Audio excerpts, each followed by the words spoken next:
Hey, bonjour à tous, j'espère que vous allez bien. Je suis ravie de vous retrouver pour la vidéo du jour. Aujourd'hui, je vous retrouve avec un sujet qui est le suivant. Arrêtez d'écouter ce que les porteurs de mauvaises nouvelles ont à dire. Je fais cette vidéo parce que je relisais un passage du livre de Napoléon Hill, Réfléchissez et devenez riche. Et ça m'a inspiré du coup cette vidéo que je vous fais à l'instant. Je vous fais cette vidéo parce que personnellement, c'est quelque chose que je faisais régulièrement quand j'avais une idée, quand j'avais quelque chose que j'avais envie de réaliser. J'en parlais autour de moi et comme cela vous arrive très certainement, il y avait toujours cette personne dans l'entourage pour dire ah ouais, mais t'es sûr? Et puis pour me sortir des exemples de personnes qui avaient essayé ce que je voulais faire et pour qui ça n'avait pas fonctionné. Ou voilà. Ou des personnes qui avaient toujours quelque chose à me dire, genre de négatif en fait, plutôt que de m'encourager dans mon projet.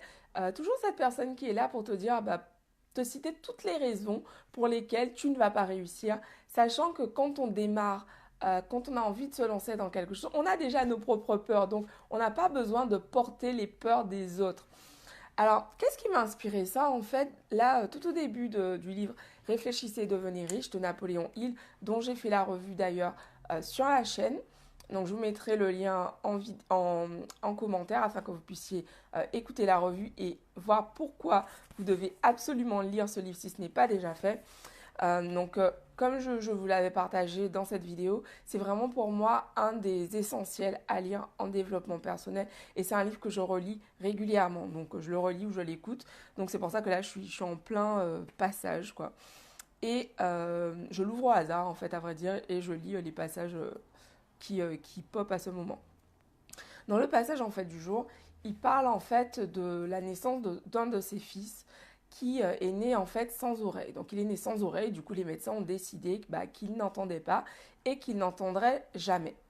Et du coup en fait, Napoléon Hill à la naissance de son fils, il s'est dit, mon fils entend, je suis certain que mon fils entend et je vais vraiment euh, le rassurer et l'aider à se construire une personnalité dans laquelle il a confiance en lui et l'aider à construire vraiment un état d'esprit qui va vraiment lui permettre de réussir tout ce qui est important pour lui dans sa vie.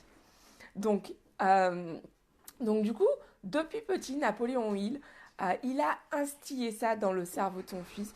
Tous les jours, il lui disait à quel point il est capable, à quel point il peut accomplir des choses formidables. Et en fait, il se trouve, donc je vous fais long story short, qu'en fait, il s'est rendu compte que son fils entendait. Donc, comment il s'en est rendu compte? En fait, quand son fils a commencé à grandir, il y a eu comme ça des moments où il s'apercevait qu'il réagissait en fait en fonction de certains bruits. Et notamment lorsqu'ils ont acheté, donc à l'époque, c'était au début des années du XXe siècle, ils ont acheté un phonographe. Et en fait, donc, il s'est rendu compte que son fils collait, mettait ses dents en fait sur le meuble qui, sur lequel il y avait le phonographe, puisqu'il se trouve que les os sont conducteurs du son. Et donc là, il s'est dit, ok, donc il entend quelque chose. Et il s'est vraiment accroché à ça pour vraiment continuer tout ce qu'il avait déjà fait auparavant et persuader son fils qu'il est aussi capable que les autres. Et pourquoi je vous parle? Et en fait, il se trouve donc que son fils entendait effectivement. Et donc plus tard, en fait, son fils a fait fortune en fait en vendant des équipements pour les personnes qui étaient sourdes et muettes.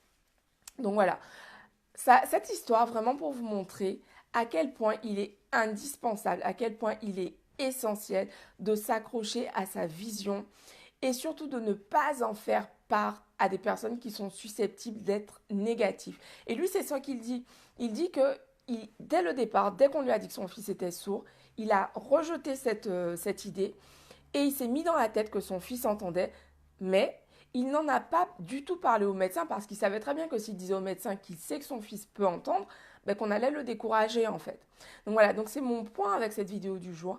Arrêtez de parler de vos projets aux porteurs de mauvaises nouvelles. Il y a des gens comme ça, ils ont toujours des choses à raconter. Genre, ces gens qui vont toujours vous raconter les faits divers.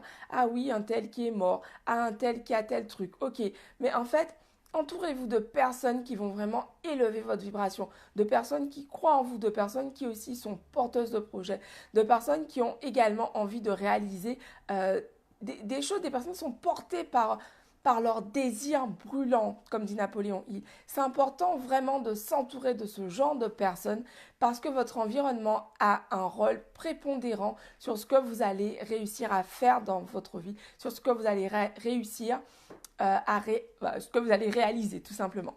Voilà, il y a une phrase qui dit qu'on est la moyenne des 5 personnes qui nous entourent. Donc voilà, choisissez-les bien, choisissez-les parfaitement. Voilà, donc c'est ce que j'ai à vous dire aujourd'hui. Je vous invite à télécharger mon guide 10 mantras pour développer sa confiance en soi.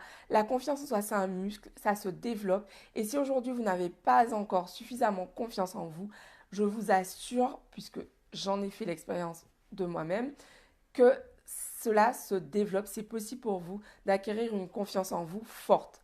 Pour cela, les 10 mantras de la confiance en vous sont l'outil idéal pour commencer.